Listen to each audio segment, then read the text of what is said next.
கொண்டு தொழுதாலே மகிழ்பவா உனை நினைந்து நலம் வேண்டி வருகின்றோம் கிரிவலம்.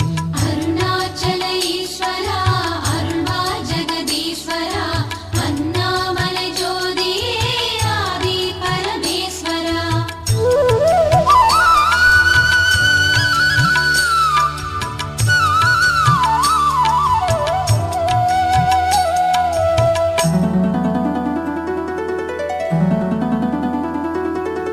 ஆக்கம் தந்து ஊக்கம் தந்து ஆற்றல் தரும் ஆண்டவா உனை நினைந்து நலம் வேண்டி வருகின்றோம் கிரிவலம்.